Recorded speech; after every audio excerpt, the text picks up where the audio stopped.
नमो ज्ञानेश्वरा नमो ज्ञानेश्वरा. निवृत्ती उदारा सोपान देवा. मुक्ताबाई नमो त्रिभुवन पावनी. आद्यत्रय जननी देवांची. जयांचे केलिया स्मरण. होय सकळ विद्यांचे अधिकरण. तेचे वंदू श्री चरण श्री गुरूंचे. ते नमस्कारोनी आता. जय जय देव प्रबळ. विदळिता मंगळकुळ.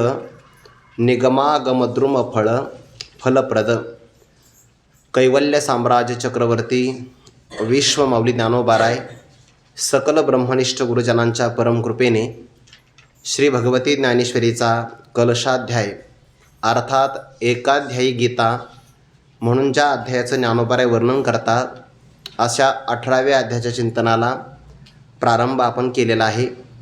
या अध्यायाच्या प्रारंभाला इष्ट देवता असणारी सद्गुरू, त्या सद्गुरूंचं ज्ञानोबाराय मंगलाचरणाच्या रूपाने वर्णन करतात. आणि मग ज्याप्रमाणे एखाद्या समुद्राला गंगा सागर संगमाला मिळत असताना अतिशय उत्कर्षाला प्राप्त होते, तशीच ज्ञानोबारायांची असणारी जी अंतःकरणातली भावना ती शब्द रूपातून प्रगट झाली. आणि शब्द इतके महत्त्वाचे आहे, एखाद्या प्रसंगाला मनुष्याला संस्कृत वाङ्मयातले काही श्लोक कठीण वाचता येतील, पण या 10 ओव्या कठीण आहे. आणि म्हणून गावोगावी जेव्हा पारायण होतात तेव्हा व्यासपीठ चालक जर संस्कारी असेल तर त्यांच्याही पाठीमागे मग ते वाचक मंडळी त्या ओव्याचं पारायण करतात.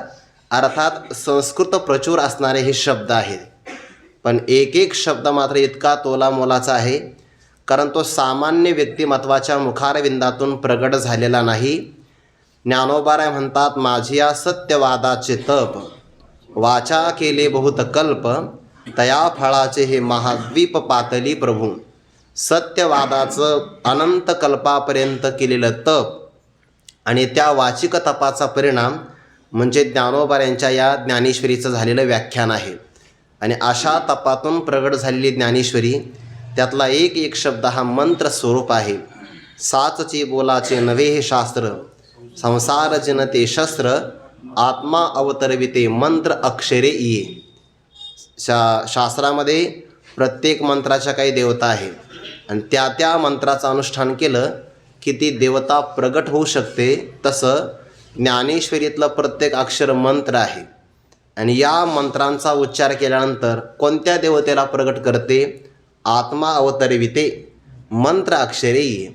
बाकीच्या असणाऱ्या देवता प्रगट होईल तो सामान्य भाग झाला, पण आत्मस्वरूपाचं ब्रह्मरूपाने ज्ञान करून देण्याचं सामर्थ्य या अक्षरात आहे. आणि म्हणून ही अक्षरं नाही, ती अक्षरे नवती देखा ब्रह्म साम्राज्य दीपिका. अर्जुना लागे चित्कळिका उजळेल या श्रीकृष्णे. म्हणून ही अक्षरं ही न क्षर पावणारीच आहे ना. क्षर म्हणजे विनाश, ज्याचा कधी विनाश होत नाही त्यालाच अक्षर असं म्हणतात. आणि यातून ज्ञानोबाराय श्रीगुरू तत्वाचं स्मरण किंवा वर्णन करतात. त्यापैकी यथामती आपण प्रथम ओवीचा काल विचार केला होता. जय जय देव निर्मळ. निज जना अखिल मंगळ. जन्म जरा जलद जाळ प्रभंजन. आपण निष्पाप आहात किंवा निर्मळ म्हणजे आपण शुद्ध आहात. स्वरूपाने आपण निष्कलंक आहात. वाणीमध्ये आपली शुद्धता आहे. आचरणही आपलं पवित्र आहे. शास्त्रातला विचार आहे, एखादा व्यक्ती बोलत असेल आणि जर आचरण करत नसेल तर आचारहीन पुरुषाला न पुनंते वेदाहा. वेदही त्याला पवित्र करत नाही. पण आपण मात्र असे आहात की ज्या ठिकाणी को विधी को निषेध आहात. शास्त्रही आपल्याला कोणत्याही प्रकारचं विधान सांगत नाही, कारण आपण शुद्ध स्वरूपाचे आहात. अविद्यादी मल आपल्या स्वरूपाला कधी स्पर्श करू शकला नाही. असे आपण निष्पाप, निर्मळ आणि निष्कलंक आहात. निर्मळ देव आहात. स्वभक्ताचं सर्व प्रकारे आपण कल्याण करणारे आहात. काल आपण विचार केला, पामर आणि विषयी श्रीगुरूंची सेवा करू शकत नाही. तुकोबारायांचं एकच प्रमाण आहे, नव्हे गुरुदास्य संसारिया. संसारासक्त पुरुष गुरूंची सेवा करू शकत नाही. आणि जो सेवाच करत नाही तो गुरूंचा भक्त होऊ शकत नाही. त्यांच्याकडे भेद नाही, पण जाणाऱ्याकडे मात्र संकुचितपणा आहे. वास्तविक ते कल्याण करायला सर्वथैव सर्वांचं समर्थ आहे. सर्वांचं कल्याण करू शकतात, पण कमीत कमी आपलं कल्याण व्हावं असं तरी त्या साधकाला वाटलं पाहिजे. जसं की आपण कायम उदाहरण पाहतो, सूर्य प्रकाश करण्याकरता समर्थ आहे, पण ज्याला तो प्रकाश प्राप्त करायचा त्याने कमीत कमी आपल्या घराचा दरवाजा तरी उघडला पाहिजे. तसे श्रीगुरू सर्वांचं कल्याण करण्यासाठी तयारच आहात. वर्षत सकळ मंगळी ज्ञानोबा म्हणतात की नाही, सर्वांचं कल्याण करण्याकरता ते समर्थ आहे, पण आपलं कल्याण व्हावं अशी अपेक्षा पामराला, विषयी पुरुषाला होत नाही. झाली तर प्रातिभासिक आपल्याला इथलं किंवा स्वर्गातलं दिव्य सुख मिळावं याच्यामध्ये त्याचं हित आहे. आणि म्हणून तो म्हणतो, म्हणती संसारी जन्मीजे यज्ञाधिक कर्म कीजे, मग स्वर्ग सुख भोगीजे, मनोहर येत हे वाचोने काही, अनेक सर्वथा सुखचे नाही, ऐसे अर्जुना बोलते पाही दुर्बुद्धीते, मनोनी तया पार्था स्वर्ग संसार नरकावस्था, आत्मसुख सर्वथा दृष्ट नाही. त्यांना स्वर्ग संसार किंवा नरक अवस्था प्राप्त होते, आत्मसुखाची प्राप्ती होत नाही. आणि ती प्राप्ती होणं त्याला म्हणतात अखिल मंगल. व्यवहारामध्ये मंगल कल्याण होतं, पण ते पूर्णतया कल्याण नाही. आणि म्हणून अखिल कल्याण आपल्या भक्तांचं करण्याकरता आपण समर्थ आहात. जन्म आणि जरा या ज्या भूमिका किंवा अवस्था आहे ह्या दुःख देणाऱ्या आहे. त्यामध्ये सर्वात महत्त्वाचं दुःख आहे जन्माचं, कारण तो प्रारंभ आहे.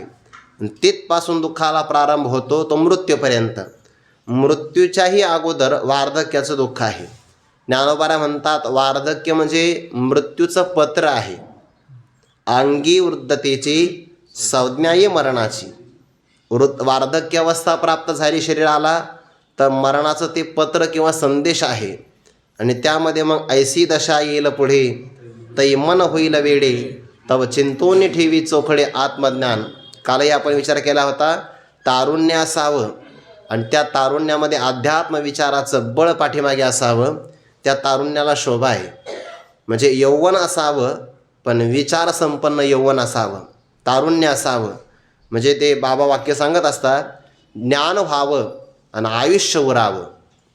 जीवनमुक्तीचा आनंद आहे, विलक्षण सुखाची त्याला प्राप्ती होते. म्हणून श्रीगुरू ज्या देहाला या अवस्था प्राप्त होतात ती देहात्म भ्रांतीच घालवतात. आणि म्हणून जन्म जरा मरण इत्यादी जे साही गुण ते देहीची ठेले, कारण नाही तया, त्याचा ना आपला कोणताही संबंध नाही. याच भूमिकेला म्हणतात जन्म जरा जलद जाळ प्रभंजन. इथपर्यंत थोडासा आपण विचार केला होता. आता द्वितीय क्रमांकाची ओवी आहे, आपला जय जयकार असो. आपण देव आहात, पण कसे प्रबळ देव आहात. जय जय देव प्रबळ. पुन्हा अनिष्ठाची आपण निवृत्ती करतात. विदळिता मंगळकुळ. पहिल्या ओवीमध्ये अगोदर इष्ट प्राप्ती आहे, उत्तरार्धामध्ये अनिष्ट निवृत्ती आहे. दुसऱ्या ओवीमध्ये दुसऱ्या चरणामध्ये अनिष्ट निवृत्ती आहे आणि उत्तरार्धामध्ये इष्ट प्राप्ती आहे. हे आशीर्वाद रूप मंगलाचा सगळा विचार करता येऊ शकतो. प्रबळ आहात आपण, सामर्थ्य संपन्न आहात. विस्तार पुढे बघू. प्रथमतः पदापदाचा अर्थ. विदळिता मंगळकुळ. संधी झाली आहे विदळित अमंगळकुळ. ज्यांनी सर्व प्रकारच्या अमंगळाची म्हणजे अकल्याणाची आणि कुळ म्हणजे समूह, सजातीय समूहत्वम कुलत्वम असं त्याला कुलाची व्याख्या केली आहे. कुळ म्हणजेच काय, समूह. अकल्याणकारक असणारा जो अनेक प्रकारच्या विकारांचा विषयाचा समूह आहे, त्या समूहाला आपण सर्वथैव नष्ट केलेलं आहे. आणि पुढे निगमागम द्रुम फळ फलप्रद. निगम म्हणजे वेद, आगम म्हणजे शास्त्र. वेद आणि शास्त्र एक प्रकारचा वृक्ष आहे आणि त्या वृक्षाचं फळ कोण आहात, आपणच आहात. आणि फल प्रदान करणारे देखील आपणच आहात. क्रमाक्रमाने पुढे बघूया चिंतन. प्रबळ आहात आपण. कार्य करण्याकरता बळ असावं लागतं, बळाशिवाय कार्य होऊ शकत नाही. उपनिषदामध्ये असं म्हटलं आहे की ज्याला आत्मप्राप्ती करायची आहे त्याला बल असावं लागतं, आणि ज्याच्याकडे बल नसेल त्याला हा आत्मा प्राप्त होत नाही. नायम आत्मा बलहीनेन लभ्यः. मग त्यामध्ये बळ कोणतं असावं लागतं, सगळ्याच प्रकारचं बळ असावं लागतं. शारीरिक बलही महत्त्वाचंच आहे, त्यानंतर आहे मानसिक बल. त्याही पुढं आहे बुद्धिबळ, त्यानंतरच असणारं ज्ञानाचं बळ, विवेकासहित वैराग्याचं बळ, योगाचं बळ, सगळ्यात महत्त्वाचं आहे भावार्थाचं बळ. हे सगळे बलाचे प्रकार आहे. शारीरिक बलसुद्धा फार महत्त्वाचं आहे बरं. जेव्हा मनुष्य आजारी पडतो तेव्हा त्याला आरोग्याची किंमत कळते. ज्यामध्ये आपलं शरीर, मन, बुद्धी प्रसन्न राहील त्या व्यक्तीला म्हणायचं तो स्वस्थ आहे. म्हणजे कार्य करत असताना त्याला आळस येत नाही. आणि याकरता शरीर चांगलंच असावं लागतं. थोडीशी शरीराची निगासुद्धा ठेवली पाहिजे.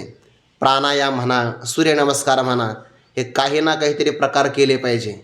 आपल्याला काही फार मोठे खडी वगैरे काही फोडायचे नाही, पण मग पाठ ऐकायचा आहे की नाही. मग पाठ ऐकण्याकरता शारीरिक आरोग्यसुद्धा चांगलं असावं लागतं. नाहीतर एवढे सायास करायचे आणि मग ज्या श्रवणाचं फळ आपल्याला मिळणार आहे त्या श्रवणात जर आपलं लक्ष लागलं नाही तर मग काही उपयोग होत नाही. श्रवण आरोग्यसुद्धा महत्त्वाचं आहे. आरोग्य किती चांगलं असावं, सद्गुरू जोग महाराजांचं उदाहरण आहे. त्यांच्या बंधूचंही उदाहरण आहे. काय त्यांनी शरीर कमवलं असेल. असं म्हणतात की हे आपले जे 2 बोटं आहे की नाही, आपण जर आपल्या त्वचेला स्पर्श केला तर या 2 बोटाच्या चिमटीमध्ये आपली त्वचा सापडते, त्वचा येऊ शकते. पण जोग महाराजांचं शरीर इतकं बलवान किंवा त्यांच्या बंधूचं शरीर इतकं बलवान घट्ट होतं की 2 बोटाच्या या चिमट्यामध्ये ते सापडत नव्हतं. म्हणजे काय त्वचा त्यांची घट्ट आणि मजबूत असायला शरीर आहे. आपण प्रसंग सांगत असतो जोग महाराजांच्या चरित्रातला की त्यांच्या आईला ऊसाचा रस पिण्याची इच्छा झाली आणि त्यांचे मोठे बंधू पांडोबा महाराज ते म्हणले, आई रस प्यायचा आहे ना ऊसाचा, मी आत्ता जातून घेऊन येतो. म्हणजे इथं तर काही रसवंतीगृह वगैरे काहीच नाही, चर काही नाही, त्याच्याशी काही घेणं नाही. असं म्हणतात की त्यांनी ते 5-6 ऊस आणले आणि एक वस्त्र घेतलं, सुती वस्त्र, बाहेरून त्याला वस्त्र बांधलं आणि स्वतः ते ऊस पिळले हाताने बरं, दोन्ही हाताने, आणि ते वस्त्र गाळा केलेला रस आईला दिला पिण्यासाठी. आपण ओलं धोतरही पिळलं तरी भरपूर झालं. ऊस आहे तो हाताने पिळायचा आहे, हाताने. काय ताकद असेल हाताने, आणि तो रस पिण्याकरता द्यायचा. असं म्हणतात की सुपारी फोडण्याकरता त्यांनी कधी आडकिता घेतलाच नाही. खाली 1 पैसा ठेवायचा, त्याच्यावर सुपारी ठेवायची, वरती 1 पैसा ठेवायचा आणि बुक्का मारायचा, सुपारीचा भुगाच. ताकद काय असेल. आणि ही ताकद जोग महाराज म्हणायचे बघा की पहिलवालांनी चुकीचा आहार घेतला पाहिजे असं काही नाही. ब्रह्मचर्य पाळावं आणि शाकाहार ग्रहण करावा तरीसुद्धा त्याला चांगल्या प्रकारचं बळ मिळू शकतं. शारीरिक बल आहे आणि हे असावं लागतं. गुरुवारी मारुती बाबा सांगत असतात बघा, देही आरोग्य नांदते, भाग्य नाही या परते, असं बाबा म्हणत असतात की नाही. हो, शारीरिकसुद्धा आरोग्य महत्त्वाचं आहे. ज्यामध्ये व्यक्ती प्रसन्न राहील त्याला शारीरिक बल असं म्हणतात. पण शारीरिक बलाला सुद्धा वयाचं बंधन आहे. ते कायमच असेल असं काही सांगता येत नाही. त्यापेक्षा पुढचं बळ आहे मानसिक. आणि बरेच व्यक्ती शरीराने जरी आपल्याला वृद्ध अवस्थेला प्राप्त झालेले किंवा त्यांचं वय वाढलेलं दिसलं, पण मनाने एवढे खंबीर असतात की तरुणाला लाज होते, कारण त्यांच्या मनात बळ आहे. नाथ महाराजांनी भागवतामध्ये असं म्हटलं आहे की ते भिक्षुगीत सांगत असताना आपल्या मनामध्ये ताकद किती असते. मनातले विचार जे असतात की नाही ते मनुष्याला ऊर्जाही देऊ शकतात किंवा मनुष्याची ऊर्जा नष्टही करू शकतात. 2 मित्र प्रवासाला निघाले. एक कृश होता, एक स्थूल होता. स्थूल व्यक्तीला झोप लवकर लागते, जास्त लागते. तो झोपला प्रवासामध्ये वनात असल्यामुळे. विषारी सर्पाने त्याला दंश केला. दंश केल्याबरोबर तो थोडीशी त्याने बाजू पलटली तर त्याच्या अंगाखाली सर्प चिरडला गेला. विषारी होता, मेला. तो अंगाने कृश असणारा मित्र जागा झाला आणि त्याने पाहिलं याला विषारी सर्प आपल्या मित्राला चावला. त्याने तो सर्प घेतला आणि फेकून दिला. सकाळी जाग आली ज्याला चावला त्याला, तो माझ्या पाठीला काहीतरी टोचत आहे. त्या सर्पाच्या फणीतला काहीतरी काटा वगैरे राहिला असेल, पण याने सांगितलं नाही. पाठीतला काटा काढला, सांगितलं काही नाही, पोरीच्या फांदीचा काटा तुला रुतला आहे, काहीच नाही. असं प्रवास करून पुढं निघून गेले. विषारी सर्प होता, परिणाम काहीच झाला नाही. 6 महिने झाले. 6 महिन्यानंतर ते एकत्र आले. काही कार्यक्रमाच्या निमित्ताने आले असतील. एकत्र आले आणि मग त्यांची चर्चा सुरू झाली. माणसं रिकामी असतील ना तर भूतकाळातली चर्चा करतात, आणि आणखीन रिकामी असेल तर भविष्य काळात काय करायचं हे करतात, वर्तमान काळ व्यर्थ घालवतात. एकतर भूतकाळात काय झालं हे सांगत बसतात. गुरुवारी मारुती बाबा सांगत असतात, एखाद्याला जर आपण विचारलं ना की बाबा काल तुमच्या गावात सप्ताह सुरू होता, मग कीर्तन ऐकायला गेलते का? म्हणे हो. मग कोणता अभंग होता? तो अभंगही असतो का? वारकरी कीर्तन आहे, कीर्तनात अभंग असणारच की नाही? हो म्हणे, काहीतरी होतं म्हणे, तुका म्हणे असं बाबा सांगत असतात. अभंग आठवत नाही. आणि त्याचं वय असतं 80 वर्ष आणि लग्न झालं असतं 21व्या वर्षी. 60 वर्ष गेलेले असतात. आणि त्याला जर विचारलं लग्न झालं आठवतं का? जशाच तसं सांगतो. अगदी सुपारी फोडल्यापासून तर अक्षता पडेपर्यंत जशाच तसं सांगतो तो. का? चर्चा करतात माणसं, भूतकाळ आठवतो किंवा भविष्य काळातलं चिंतन करतो. आणि म्हणून बरेच माणसं वर्तमान काळ व्यर्थ घालवतात. शहाण्या मनुष्याने वर्तमान काळ व्यर्थ घालवू नये. आपला वर्तमान असाच जातो. एकतर भूतकाळात असं झालं ते नव्हतं व्हायला पाहिजे, किंवा भविष्य काळामध्ये मी असं करीन तसं करीन. वर्तमान काळ घेत जातो आहे निघून. ते चर्चा करू लागले आणि त्यांनी सांगितलं तुला आठवतं? म्हणजे काय? 6 महिन्यापूर्वी आपण वनात प्रवास केला. म्हणे हो. तुझ्या पाठीला काहीतरी रुतलं होतं. हो. तू तर सांगितलं काटा होता. काटा नव्हता. मग विषारी नाग तुला चावला होता. कधी? 6 महिन्यापूर्वी.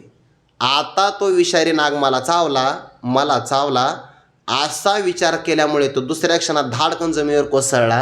का? त्याच्या मनातलं जे बळ होतं की नाही, त्या विचाराच्या बळाने त्याच्या मनातच विष तयार केलं. म्हणून आपण म्हणतो ना व्यवहाराच्या काळामध्ये सध्याला बी पॉझिटिव्ह. हो, सकारात्मक विचार करा, नकारात्मक करू नका. नकारात्मक विचार आतल्या जाळं तयार करतं. मग आता विष तयार करायचं का अमृत तयार करायचं कशावर अवलंबून आहे? मानसिक बलावर. म्हणजे शारीरिक बलापेक्षा मानसिक बळ प्रबळ आहे. त्याहीपेक्षा पुढचं बळ आहे बुद्धीचं बळ. बरेच माणसं शरीराने कृश असतात पण बुद्धीनं खूप हुशार असतात. बघा, खूप हुशार असतात. आता बुद्धीनं किती हुशार असतात हे तुम्ही थोडं व्यवहाराचं निरीक्षण केलं की तुम्हाला कळेल. त्याचा काही विस्तार करण्यासारखा नाही. सांगूच का आता? जिथे आपली सत्ता नाही तिथे आणायची. बुद्धिबळ आहे त्याला, नाही का नाही? बुद्धिबळ असावं लागतं की नाही? बुद्धीचा वापर करून भली असणारी सत्ता, राजकीय सत्ता पालट करता येतो बुद्धीचा वापर करून. त्याला बुद्धिबळ असं म्हणतात. आणि भाव असा आहे, क्षत्रिय बलाने सुद्धा आपल्याला काही गोष्टी करता येत नाही ज्या बुद्धीच्या बळाने करता येतात. त्याच्या पुढचं बल आहे योगाचं. ज्ञानोबा म्हणतात बघा, अंगी योगाचे होय बळ, तरी मन केतुले हे चपळ, काय महदादी सकळ आपुन हे योगाचं बल आहे. भगवान परमात्म्याच्या समोर भक्तराज अर्जुनाने तक्रार केली की तुम्ही आम्हाला योगाचं प्रतिपादन केलं, मान्य आहे, पण हा योग आमच्याकडून सिद्धीला जाईल असं मात्र आम्हाला वाटत नाही. भगवान म्हणतात खरं आहे. चंचलम ही मन कृष्ण प्रमाथे बलवदृढम तस्याहम निग्रहम मन्ये वायोरीव सुदुष्करम. ज्याप्रमाणे वायूला आपल्या हातामध्ये बंधन करता येत नाही, तसं मनाचं असणारं चंचलता नष्ट नाही करता येत. भगवंतानी मानलं बरं का, असंशयम महाबाहो मनो दुर्निग्रहम चलम, पण अभ्यासेन तो कौंतेय वैराग्यन च गृह्यते. मन चंचल आहे, मान्य आहे, पण मनाला ताब्यात आणणं अशक्य नाही. त्याला वैराग्य असावं लागतं. विषयावरची आसक्ती ज्या कारणामुळे सुटेल त्याला वैराग्य म्हणतात. आणि मग ती कशामुळे पण सुटू शकते बरं. तुलसीदास महाराजांसारखे जर महाराज असतील तर पत्नीच्या शब्दातून सुद्धा विषयाचं आकर्षण सुटू शकतं. पण तसा भाव असावा लागतो. किंवा एखाद्याला जर ते वमन झालं, वमिली अण्णा लाळन घोटे रसना अंगन सुया लिंगना प्रेताचिया, असंही वैराग्य होऊ शकतं. वैराग्याचं बळ असेल आणि वारंवार प्रयत्न केला तर मन आपल्या ताब्यात आणता येतं. त्याला योगाचं बळ असं म्हणतात. अंगी योगाचे होय बळ. आणि मग योगाच्या बलाकरता युक्ताहार विहारस्य युक्तचेष्टस्य कर्मसु युक्त स्वप्नावबोधस्य योगो भवते दुःखः. योगासाठी आहार विहार, जागणं आणि निद्रा आणि योग्य प्रकारचे सगळे कर्म योग्य प्रमाणात असेल तर त्याला योग साध्य होतो. अंगी योगाचे होय बळ. ज्ञानोबा म्हणतात बघा, युक्ती योगाचे अंग पावे म्हटलंय की नाही. त्या युक्तीला योगाचं साह्य असेल तर मग शारीरिक योग चित्तवृत्ती निरोध हा शारीरिक मानसिक बौद्धिक सगळं सामर्थ्य मिळतं. योगाचं बळ असावं लागतं. शारीरिक मानसिक बौद्धिक यौगिक म्हणजे योगाचं बळ आहे. त्याच्या पुढचं बळ आहे तपाचं बळ.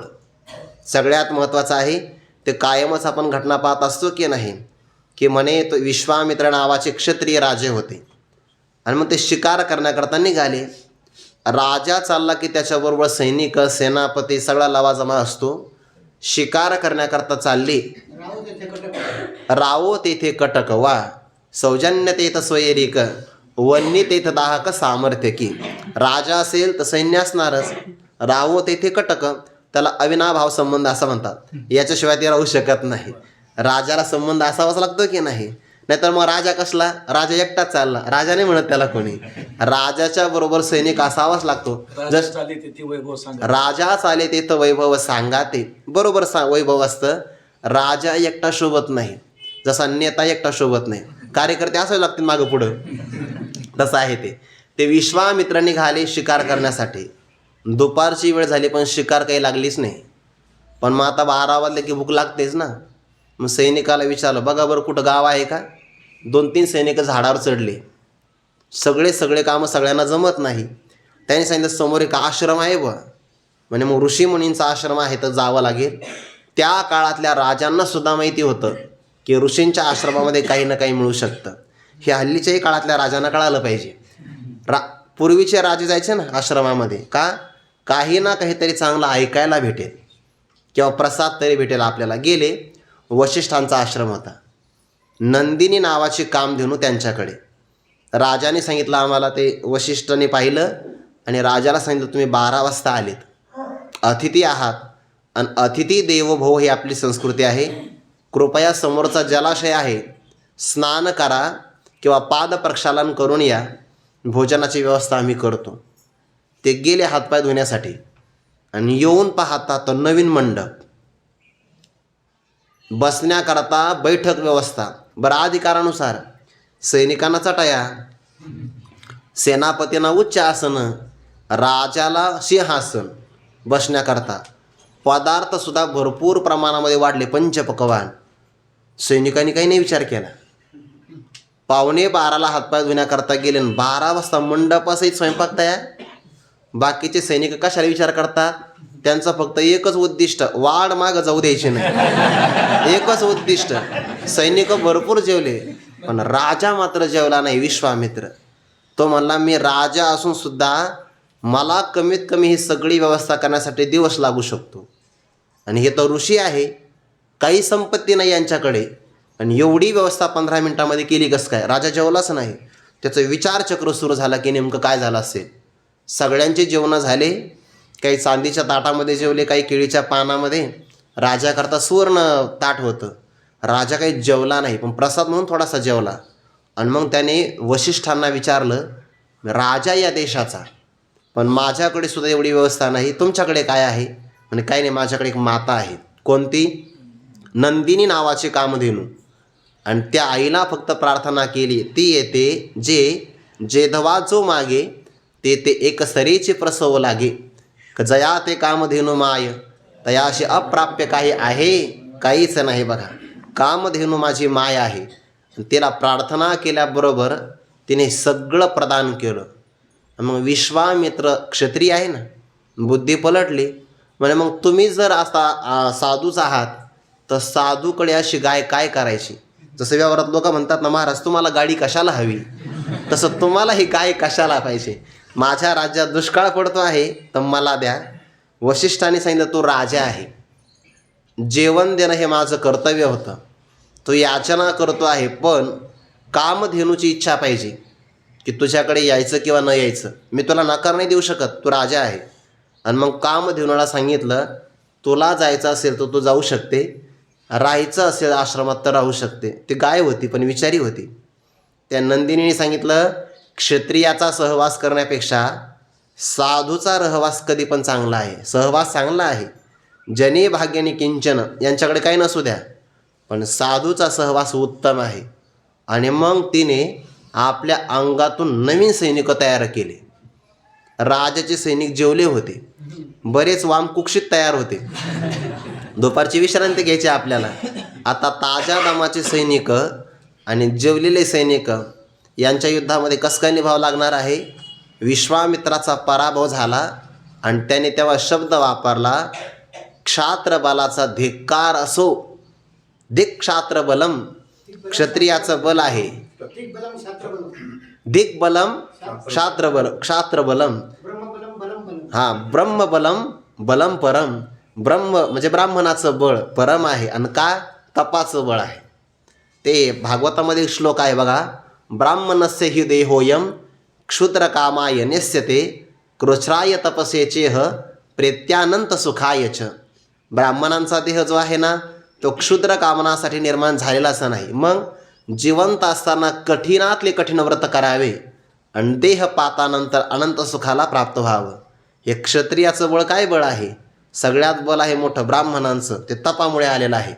म्हणून क्षत्रिय बलापेक्षा तपाचं बळ मोठं आहे. आणि त्याहीपेक्षा मोठं बळ आहे, सगळ्यात मोठं बळ ज्ञानाचं. ज्ञानाच्या बलासारखं बल कोणतंच नाही. नहि ज्ञानेन सदृशम पवित्रमिह विद्यते तत्स्वयं योग संसिद्ध कालेन आत्मनि विंदती. सगळ्यात मोठं बळ ते आहे. आणि त्याच्याही पेक्षा भक्तिशास्त्रामध्ये बळ आहे मोठे भावार्थाचे बळ. सगळ्यात मोठं बळ आहे भक्तीचं बळ.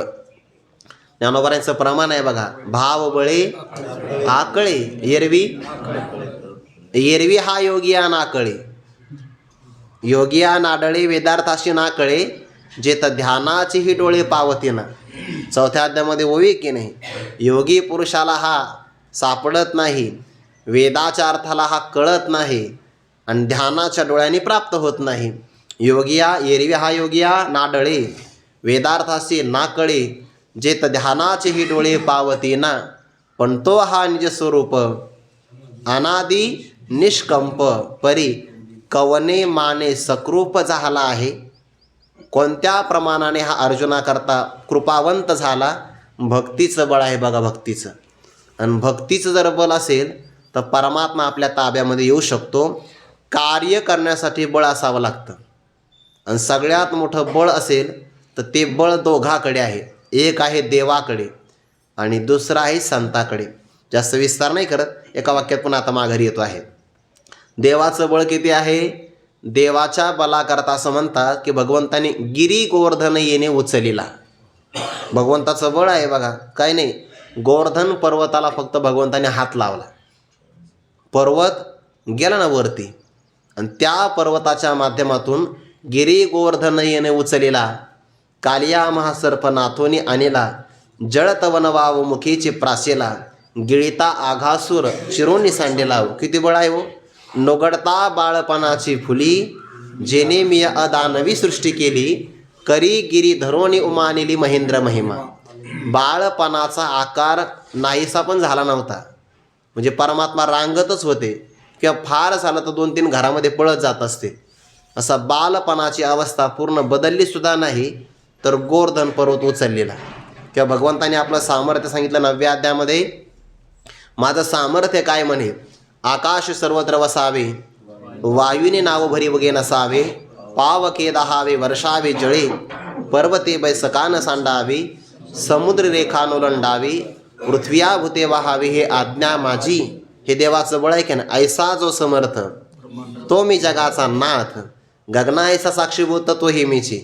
पंचमहाभूतावर सत्ता चालवणं हे देवाचं सामर्थ्य असेल तर चांगलं आहे का बरं.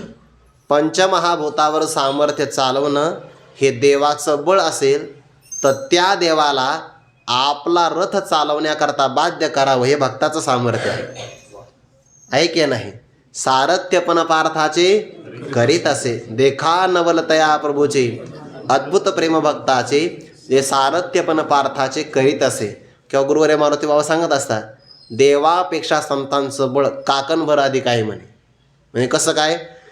देवाच्या बळात काय घेऊन बसले. भगवंताने पर्वत उचलला, चालवला नाही. ज्ञानोबाने भिंत चालवली आहे का नाही. बाबा सांगत असतात, ऐसे बळ नाही आणि कांचे अंगी, तप तीर्थ जगी दान व्रत. हे बळ फक्त हरिदासांकडे आहे. पाप ताप दैन्य जाय उठा उठी जालिया या भेटी हरिदासांची. ऐसे बळ नाही अनेकांचे अंगी, इतरांच्या ठिकाणी एवढं बळ नाही. इतर साधनामध्ये पाप ताप दैन्य एक साधन एकाला घालवू शकतं, ते सुद्धा कालांतराने. पण संतांची भेट एकच तिघालाही आणि उठाउठी घालवते. युगपत एकाच काळ भेट झाली की लगेच निवृत्ती. असं बळ मात्र कोणाकडे नाही. देवापेक्षा संतांचं बळ काकणभर अधिक आहे. ते भगवान लहान होते की नाही, आणि मग भगवंताने बाललीला करत असताना खोड्या केल्या. यशोदा मैयाला थोडासा राग आला. म्हणजे हा इतका लहानपणामध्ये जर एवढा त्रास देत असेल तर भविष्यामध्ये हा अट्टल गुन्हेगार होऊ शकतो. आणि मग लहानपणामध्ये याला धाक बसला पाहिजे की नाही. मग यशोदा मैयाने असं ठरवलं की याला शिक्षा द्यायची. भगवंताने काय केलं होतं, यशोदा मैयाने कष्ट करून लोणी एका डेऱ्यामध्ये ठेवलं होतं. भगवंताने एक उखळ आणलं. त्या उखळावर परमात्मा उभा राहिला. शिंके लावी येली दुरी. उखळावर परमात्मा उभा राहिला आणि खिडकी उघडून जे वानरं आले त्यांना परमात्मा आजी देतो पोट भरी असं ओंजळ भरून लोणी देण्याचा कार्यक्रम सुरू झाला. जसे मोठ्या मोठ्या कार्यक्रमात नाही का नारळ वाटपाचा कार्यक्रम असतो, तसा तो प्रकार. लोणी दिलं भरभरून. भगवंताने काय विचार केला, अरे तुम्ही माझ्याकरता त्रेतायुगामध्ये झाडाचा पाला खाल्ला आणि त्या काळात रामकार्य केलं. राणीची या पाले खैरा नेवाने करविले लंकेश्वरा. एकला अर्जुन परी अक्षोहिणी अकरानं जिनेची काही. रानावनातला पाला तुम्ही खाला, रामकार्य केलं. आता मी श्रीमंत आहे, लोणी घ्या आता. आणि म्हणून परमात्मा लोणी देऊ लागले. नष्ट केलं सगळं लोणी. यशोदा मैयाने पाहिलं, म्हणे याची एवढी जर खोड असेल, एकतर बाहेर गावात चोरी करतो आणि घरातलं वाटून देतो. धाक बसला पाहिजे का नाही. मग या उखळाला परमात्म्याला बंधन करून द्यायचं, बांधायचं आहे असा विचार केला. आता यशोदा मैयाला अहंकार झाला की मी देवाला बांधू शकते. त्यामुळे एक बोट दाव कमी पडलं अहंकाराचं. आणि भक्ताकडे अहंकार असेल तर देवाचा अहंकार जागा होतो. त्याने सांगितलं तुला मी बांधूनच देणार नाही, आणि म्हणून 2च बोटं दावं कमी पडलं. यशोदा मैयाचा अहंकार ते एक बोट आहे, आणि तत्सापेक्ष देवाचा अहंकार मी बंधनाला प्राप्त होत नाही. सगळे दावे आणले घरातले, गाठी मारल्या, परमात्मा बंधनात येणं. आणखीन एक वाक्य ऐका, गाठी असेल तर परमात्म्याला बांधता येत नाही. मग त्या दाव्याच्या असो नाहीतर मग मनातल्या असो, गाठी असतील तर परमात्म्याला बांधता येत नाही. अनेक दावे आणले पण बंधनाला परमात्मा काही प्राप्त होईना. गोकुळातल्या सगळ्या गोपिका आल्या. त्यांना थोडंसं कष्ट वाटले की भगवंताची लीला बघायला भेटत नाही आपल्याला, कशाला बंधनाला प्राप्त केलं पाहिजे. पण यशोदा मात्र कोणाचं ऐकत नाही. सगळे दावे संपले. यशोदा मैयाच्या कपाळावर घाम आला आणि यशोदा मैया म्हणते, प्रभू थकले रे मी, आता तुला बांधू शकत नाही. अहंकार गेला ना. भगवंताने आपला अहंकार सोडला आणि जे दावं सुरुवातीला होतं तेवढ्याच दाव्यामध्ये परमात्मा बांधला गेला. बांधला तर उन्हातच उभा राहिला. यशोदा मैया कामामध्ये मग्न झाल्या. आणि मग भगवंताने असं मागं पाहिलं उखळाकडे. करायची प्रदक्षिणा. उखळाला सांगितलं चल म्हणे माता. एका ठिकाणी उभं राहणं करमत नाही. ते ओखळ आडवं केलं आणि परमात्मा पुढे आणि ओखळ भगवंताच्या पाठीमागं. दोन्हीकडून रिकामच होतं ते. परमात्मा निघाले. ते अर्जुन नावाचे वृक्ष दरवाजामध्ये होते, अंगणामध्ये. प्राचीन काळातले, फार प्राचीन काळातले. आणि त्या दोन्हीच्या फटीतून परमात्मा पलीकडे गेला. पण ओखळ आडलं ना. भगवंताने सांगितलं तू, अरे मी पुढं चालून तू मग कसं करायला. आपला नियम आहे, याल तरी यारे लागे अवघे माझ्या मागे मागे. माझ्या मागं तुला यावंच लागेल आणि मी पुढे चालतो आहे, तुला संकट येता कामा नये. भगवंताने थोडासा जोर लावला. श्री गुरु चंद्रशेखर महाराज सांगत असतात की भगवंताने कमरेवर हात का ठेवला, त्याचं एक हे कारण आहे. ते कमरेला दाव बांधलं होतं आणि ते भगवंताने त्या 2 वृक्षाच्या मधून ते उखळ ओढलं. तर ओढल्याबरोबर कमरेला ताण पडला, हिसकाच बसला की नाही. तेव्हापासून भगवंताची कंबर दुखते आहे. आणि मग दुखा लागली का भगवंताने हात ठेवला. दुसरं कोणी सेवेला नाहीच आहे, मग आपणच आपले कमर दाबून घ्यायचे असा तो प्रकार. ते विमल अर्जुन ओखळी बांधिता उपटिले विमल अर्जुन. त्या दोन्ही वृक्षाला भगवंताने मुळापासून त्यांचं उच्चाटन केलं. ताकद आहे की नाही देवाची. पण देवापेक्षा ताकद मोठी संतांची आहे. संतांची ताकद. भगवंताने त्या वृक्षाचं उच्चाटन केलं, गोवर्धन नावाचा पर्वत उचलला, पण ज्ञानोबांची ताकद त्याहीपेक्षा जास्त आहे. किंवा बाबा एक उदाहरण सांगत असतात, अंगी ऐसे बळ रेडा बोले. भगवंताने मधुवनामध्ये जाऊन ना तरी मधुवनी ध्रुवासे केले, जैसे कपोल शंके शिवतले आणि वेदांची येही मती ठेले ते लागला बोलो. मधुवनामध्ये ध्रुव बाळाने तपश्चर्या केली, फार मोठी तपश्चर्या. पहिल्या महिन्यात 3 दिवसाच्या अंतराने बोर आणि कवट नावाचं फळ खाल्लं. दुसऱ्या महिन्यामध्ये 6 दिवसाच्या अंतराने झाडाचा पाला पडलेला तो भक्षण केला. तिसऱ्या महिन्यात 9 दिवसाच्या अंतराने एकदाच जलप्राशन केलं. चौथ्या महिन्यामध्ये 12 दिवसाच्या अंतराने एकदा श्वास ग्रहण केला. काय साधना असेल बरं? वय वर्ष 5 आहे आणि 5 वर्षामध्ये 6 महिन्याची साधना आहे बघा. जेव्हा समष्टी प्राणाशी ते एकरूप झाले, तेव्हा सगळ्या जगाचे प्राण गुदमरण्याकरता प्रारंभ झाला आणि त्यांचा परिणाम असा झाला की परमात्मा हृदयामध्ये आविर्भाव. आता भगवान परमात्मा हृदयात प्रगट झाल्यामुळे त्यांची वृत्ती त्या आनंदात निमग्न झाली. पण विश्वाचा प्राण मात्र चालला ना. भगवान परमात्मा हृदयातून अदृश्य झाले आणि समोर प्रगट झाल्याबरोबर डोळे उघडले. स्तुती करावी असं वाटलं आणि मग भगवंताच्या लक्षात आलं की ध्रुव बाळाला स्तुती करण्याची अपेक्षा आहे. आपण वाणी दिली पाहिजे. वाणी आहे त्यांच्याकडे, कारण जिवंत मनुष्य आहे ना ध्रुव बाळ. वाणी दिली पाहिजे म्हणजे ज्ञान दिलं पाहिजे. चक्रे अभिमानाचा करी चेंदा, मोह ममताची ती गदा, शंके उद्बोधे निज बोधा, निज भक्ता निज कमळे सदा पूजी. देवाच्या हातातले 4 शस्त्र, त्या शस्त्राचा नाथ महाराजांनी उपयोग सांगितला आहे. चक्रे अभिमानाचा करी चेंदा. भगवान परमात्मा भक्ताच्या अभिमानाचा चेंदा करण्यासाठी चक्र घेतो. मोह ममता छेदी गदा, मोह आणि ममता दूर करण्यासाठी गदा वापर करतो.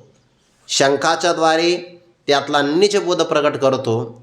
आणि कमळ का धारण केलं? जर एखादा भक्त अचानक भेटला तर मग कमळाची शोधाशोध घ्यावी, भक्ताची पूजा करावी नाही. भगवान म्हणतात, हातीची निलीला कमळे पूजू तयाते, तो पहावा हे डोळे मनोनी अचक्षुषी मज डोळे, हातीची निलीला कमळे पूजू तयाते. त्याची पूजा करण्याकरता परमात्मा सदैव आपल्या हातामध्ये कमल पुष्प धारण करतो आहे. शंखाचा स्पर्श ध्रुव बाळाच्या गालाला झाला. गालाला झाल्याबरोबर देवाने आपल्या बळाचा वापर केला. बलाचा वापर करून ध्रुव बाळाच्या ठिकाणी वाणी प्रगट झाली. योंत प्रविश्य मम वाच मिमां प्रसुप्ताम संजीवयत्य शक्ती धरस्वधामना अन्यांश हस्तचरण श्रवणत्व गादीन प्राणान्नमो भगवते पुरुषाय तुभ्यम. श्लोकाचा उच्चार झाला की नाही? आता ज्या ध्रुव बाळाला भगवान परमात्म्याने ज्ञान दिलं, त्या ध्रुव बाळाला वाणी होती की नव्हती? अगोदरच वाणी होती. पण ऐका, ध्रुव बाळाने स्तुती केली. ज्ञानोबरायांनी असा प्रयोग केला, रेडेश्वराला वाणी पण नाही. रेडेश्वराला कुठं वाणी आहे? बरं, आणि पुन्हा वेद मंत्राचा उच्चार करून घेतला. अंगी ऐसे बळ. देवाने ध्रुव बाळावर बलाचा प्रयोग केला, पण देवाने मात्र रेडेश्वरावर कुठं प्रयोग केलेला आठवत नाही. तो बळाचा प्रयोग केला ज्ञानोबरायाने. अंगी ऐसे बळ रेडा बोले. तुम्ही असं म्हणाल, वर्णन तर सुरू आहे निवृत्तीनाथांचं आणि तुम्ही कथा सांगत आहेत ज्ञानोबरायांची. हो, ज्ञानोबरायांच्या ठिकाणचं जे बळ आहे ते निवृत्तीनाथांचंच बळ आहे. कारण ज्ञानोबरायांचं वर्णन यापेक्षा वेगळं निवृत्तीनाथांचं वर्णन नाहीच आहे. ज्ञानोबराय म्हणतात बघा, याच अध्यायामध्ये पुढे येणार आहे की आज देवापेक्षाही अधिक असणारं सामर्थ्य अर्जुनाचं आहे किंवा उपयोग अर्जुनाचा आहे. तिथं उदाहरण दिलं आहे की समजा परीस असेल आणि सोनं असेल, तर मग व्यवहारामध्ये वापर कोणाचा होतो? सोन्याचा होतो. परिसाचा व्यापार व्यवहारामध्ये होत नाही किंवा केला जात नाही. तसं देवाने शस्त्र धारण करायचं न ठरवलं म्हणून पांडवांच्या पक्षामध्ये अर्जुनाचा अधिक उपयोग आहे. समुद्रापासूनच मेघ तयार होतो, पण उपयोगाच्या बाबतीमध्ये समुद्रापेक्षा मेघ जास्त उपयोगी आहे. मेघ आला आहे समुद्रातूनच, पण उपयोग मेघाचा आहे. सोनं झालं आहे परिसामुळेच, पण सोन्याचा उपयोग जास्त आहे. देवामुळे सामर्थ्य आहे अर्जुनाचं, पण अर्जुनाचा उपयोग जास्त आहे. तसं निवृत्तीनाथांच्यामुळे सामर्थ्य ज्ञानोबारायांचं आहे, पण सगळे कार्य ज्ञानोबाराय करतात. म्हणजे सामर्थ्य ज्ञानोबारांच्या ठिकाणी आलं ते कोणामुळे? पुढे अशा ओव्या येतात बघा. तो सर्वोपकारी समर्थू सद्गुरु श्रीनिवृत्ती राथू राहटत असे मजही आतुरी गोनिया. सर्वावर उपकरण्याकरता समर्थ असणारे श्री गुरु निवृत्तीनाथ महाराज ते माझ्या हृदयामध्ये विराजमान आहेत, आणि म्हणून माझ्या ठिकाणी जे बळ प्रगट होतं ते त्यांचंच बळ आहे. म्हणून अंगी ऐसे बळ रेडा बोले, तरी ते बळ निवृत्तीनाथांच्यामुळे आलेलं आहे. आणि म्हणून या बाबतीमध्ये जय जय देव प्रबळ, आपण अत्यंत सामर्थ्य संपन्न आहात, हा झाला एक अर्थ. आणि आणखीन जर दुसरा अर्थ घेतला ना, सद्गुरूंचं सगळ्यात मोठं बळ काय असेल तर एक बळ असं आहे, सगळ्या जगामध्ये सगळ्यात बलवान कोण असेल आध्यात्मिक क्षेत्रामध्ये, तर ती आहे माया. भगवान म्हणतात बघा, दैवी हेषा गुणमयी मम माया दुरत्यया मामेव ये प्रपद्यन्ते माया मेताम तरंती ते. सगळ्यात बलवान आपुलेनी बळे तोडी माया जाळ. हा अशा प्रकारचं बळ कोणाच्या अंगात नाही की आपल्या सामर्थ्याने या माया नदीतून तरुण जाईल. भगवान परमात्म्याने त्याकरता काही विकल्प आपल्यासमोर ठेवले आणि काही पर्याय ठेवले बघा. काही जणांनी या माया नदीतून तरुण जाण्यासाठी आपल्या बळाचा वापर केला.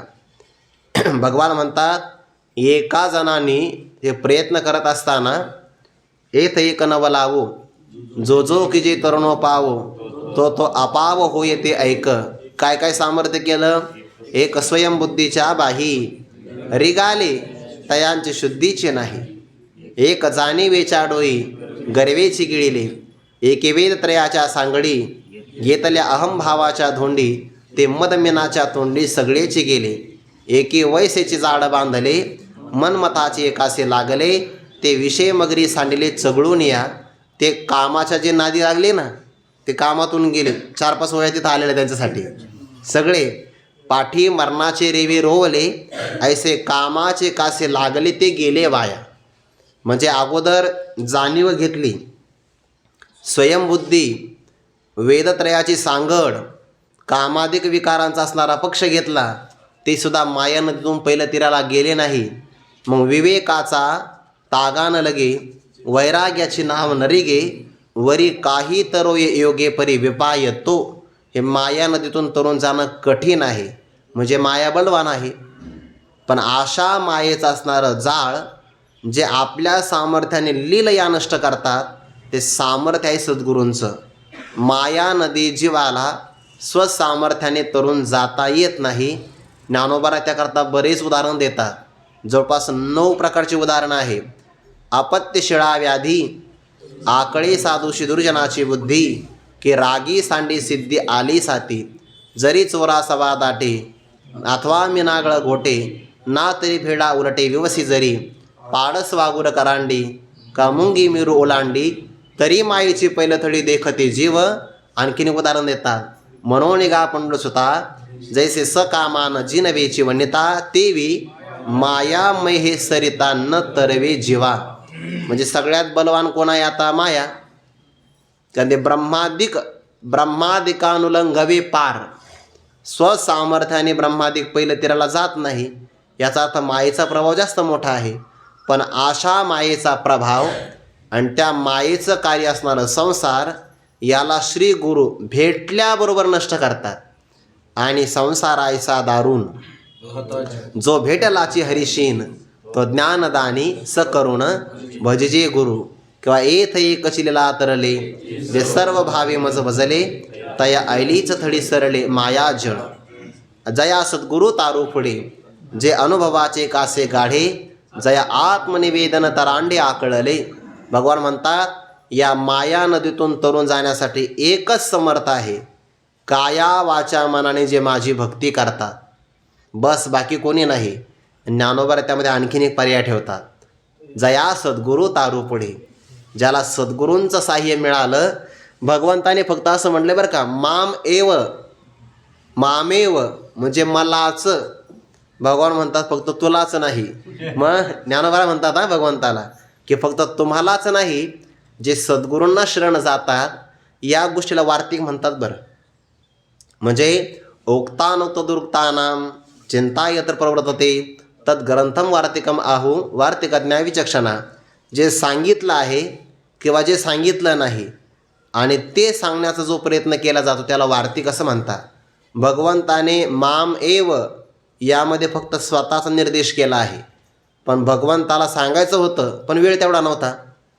म्हणून अरे फक्त माझीच नाही बरं, एखाद्याने संतांची शरणागती केली किंवा सद्गुरूंना शरण गेला तर तोही तरुण जाऊ शकतो आणि मग ते राहिलेलं कार्य ज्ञानोबारे पूर्ण करतात. तर देवाचे मनोगत तो दावीत हास्य मूर्त, हेही म्हणता चित्त दाटेल तुझे जया सद्गुरू तारू पुढे. सद्गुरूंना शरण गेला किंवा भगवंताला शरण गेला तर दोघे जण प्रबळ असणारी माया आणि मायेचं कार्य असणारं संसार याचं उल्लंघन करून जाऊ शकतो. मायेच्या पहिल्या तीराला जाण्यासाठी बळच असावं लागतं आणि म्हणून म्हटलं आहे नायमात्मा बलहीनेन लभ्या. त्यासाठी विवेक वैराग्य यांचं बळ असावं लागतं. विवेकासहित वैराग्याचे बळ धगधगीत ज्वाळा अग्नी जैसा. मग तपाचं बळ असेल, योगाचं बळ असेल, हे विवेकासहित वैराग्याचं बळ असेल, ज्ञानाचं बळ असेल, भावार्थाचं बळ असेल, या सगळ्या बलांचा संगम ज्यांच्या ठिकाणी झाला त्या बलाला म्हणतात प्रबळ. आणि कोण आहात आपण प्रबळ आहात. म्हणजे निवृत्तीनाथांदिकांची पूजा करावी देवाने, किती मोठं बळ असेल, किती मोठं बळ. तुकोबारांची पूजा परमात्मा करतात. जया पूजिले आदरे पांडुरंगे.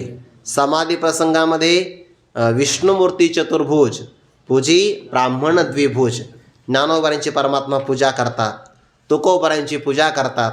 निवृत्तीनाथांच्या समाधी प्रसंगाला निवृत्तीनाथांचं पूजन करतात. का? बलवान आहे बघा. त्याच्यापेक्षा आणखीन एक बळ सांगू का? सगळ्यात मोठं बळ. यांची पूजा करण्यासाठी परमात्मा सगुण रूपामध्ये येतो. निर्गुण आकार झाला गुणवंत घाली दंडवत पूजोन्या. जर संताला तू दंडवत नमस्कार करत असेल पूजा करून तर मग बळवान कोण आहे? सगळ्यात मोठे बलवान आहे संत किंवा सद्गुरू. म्हणून म्हणतात जय जय देव प्रबळ. आणखीन एक बळ आहे बघा काळाचं. ते निवृत्तीनाथांची आज्ञा घेऊनच ज्ञानोबारांनी भिंत चालवली आहे. निवृत्तीनाथांकडे बघूनच रेडेश्वराच्या मुखातून वेद वदविलेला आहे. त्यांच्याकडे पाहायचं आणि गुरुदेवांची आज्ञा मिळाली की ज्ञानोबा आणखीन एक 18व्या अध्यायामध्ये उदाहरण देतात बघा. एकलव्याचं उदाहरण दिलं आहे. ते एकलव्याला धनुष्यविद्या ग्रहण करायची. द्रोणाचार्याकडे गेले, पण द्रोणाचार्याने सांगितलं की मी शब्द दिलेला आहे आणि मी भीष्माचार्यांना शब्द दिल्यामुळे मी बाकी कोणाला शिकवू शकत नाही, माझ्यावर मर्यादा आहे. पण त्याची श्रद्धा फार होती. त्याने द्रोणाचार्यांच्याच आकाराचा एक मातीचा पुतळा तयार केला आणि मग काया वाचा मनाने पूजन करायचं आणि मातीच्या पुतळ्याला विचारायचं, गुरुदेव बाण असा धरायचा, मनातच उतरायचं हो असाच धरायचा, असा सोडायचा हो असा सोडायचा, आणि तयार झाला बघा. इतका तयार झाला की एकदा द्रोणाचार्य पांडव आणि कौरवांना घेऊन वनात गेले. सोबत एक कुत्रा घेतला होता. आता ते कुत्र्याचं काम आहे भुंकायचं. बरं तर एक कुत्रं भुंकला ना तर बाकीचे विचार नाही करत. इथं वडील जे जे करी ती ते कुत्र्याचं असं असतं. वडील म्हणजे इथं हा वडील अर्थ ना घेऊ बरं. वडील म्हणजे मोठा कुत्रा असा अर्थ घ्या. मोठे कुत्रे भुंकले की बाकीचे कुत्रे भुंकायला तयारच. ते बाकीचे भुंकत राहते. तर एकलव्य आराधना करत होता, त्याला विक्षेप झाला. त्याने शब्दवेदी बाण घेतला, सुईच्या आकाराचे बाण, आणि असा बाण मारला शब्दवेद घेऊन बरं की बाणाची इजा तर झाली नाही पाहिजे पण आवाज बंद झाला पाहिजे. असे बाण मारले. त्या कुत्र्याच्या मुखामध्ये बाणाची झाली दाटणी. त्याचा आवाजच नाही घेणार, रक्तही येईना. ते कुत्रं मागं आलं पुन्हा द्रोणाचार्यांच्या जवळ. आणि त्यांनी पाहिलं आता एखादा बाण काढावा, चुकून जर वरती टाळू लागला तर कुत्र्याच्या मुखातून रक्त येऊ शकतं. पण असा कोण धनुर्धर आहे की ज्याने इतकं कौशल्य वापरून हे बाण बसवले याच्या मुखामध्ये. आणि मग ते कुत्र्याला आहे ना ते हे असते बघा माग घेण्याची पद्धत, ते वासावासाने पुढं जातं. ते एकलव्यापर्यंत आलं आणि मग द्रोणाचार्याने पाहिलं की आपलाच पुतळा आहे. त्याला खूप आनंद झाला आणि मग सांगितलं की म्हणे तू शिकला कोणाकडून? म्हणे द्रोणाचार्याकडून. म्हणे द्रोणाचार्य तर मीच आहे. मग एवढी विद्या ग्रहण केली तर काही गुरुदक्षिणा हो सांगा ना तुम्ही काय द्यायचं आहे. अंगठा दे म्हणे काढून. त्याने अंगठा काढून दिला. तेव्हापासून आदिवासी जे लोक आहे ना, बाण सोडताना अंगठ्याचा वापर नाही करत. या अशा 2 बोटांनी बाण सोडतात बघा ते आदिवासी भागामध्ये की नाही. पण लोक म्हणते द्रोणाचार्याने काय अन्याय केला म्हणे एकलव्यावर. ते एकलव्याने म्हणलं पाहिजे, तुम्ही नका म्हणू. त्याची श्रद्धा होती, तो प्राण द्यायला तयार होता. द्रोणाचार्याने फक्त अंगठाच घेतला त्याचा. नाव झालं की नाही. गुरुचेने नावे माती डोंगरी जयापाशी होती, तेने कोळीये त्रिजगती एकवद केली. गुरूंच्या नावाखाली फक्त मातीचा पुतळा होता, तर त्या एकलव्याची एवढी कीर्ती झाली. ज्ञानोबारा म्हणतात एकलव्यापेक्षा पुढं मी आहे. कारण एकलव्याकडे गुरूंचा पुतळा होता, माझ्याकडे जिवंत निवृत्तीनाथ महाराज समोर आहे. मी तव चित्ता थिला आणि श्री गुरु ऐसा दादोला, जो दिठेवेनी आपुला बैसवी पदी, जो आपल्या नेत्र कटाक्षाने आपल्या साधकाला आपल्या पदावर आरूढ करतात. ऐसे बळ नाही अनेकाचे अंगी. हे सामर्थ्य आहे बघा त्यांच्या विद्येचं. आणि म्हणून आपण प्रबळ आहात. अविद्येचं असणारं तत्कार्य जगत, या जगाची निवृत्ती सहज कुणाला होत नाही. पण प्रबळ सामर्थ्य जर वापरलं तर याची सहज निवृत्ती आपण करू शकता. भेटलाचे हरिशीन तो ज्ञानदानी सकरून भजजे गुरु. तो प्रकार कसा आहे, तो प्रकार ज्ञानोबा 18व्या अध्यायामध्ये सांगतात. याच तरी अविद्येची निदा, विश्वस्वप्नाचा हा धांदा, भोगीत होता प्रबुद्ध अनादि जो, तो महावाक्याचे नावे गुरु कृपेचे थावे. माथा हात ठेवणे नव्हे थापटेला जैसा, तैसा विश्वस्वप्नेशे माया निद सांडोणी धनंजया, सहजेची चेला अद्वयानंदपणे जो. म्हणजे विश्वस्वप्नाचा हा धंदा जीव अविद्येची निद्रा लागल्यामुळे अनादी कालापासून संसाराला भोगत होता.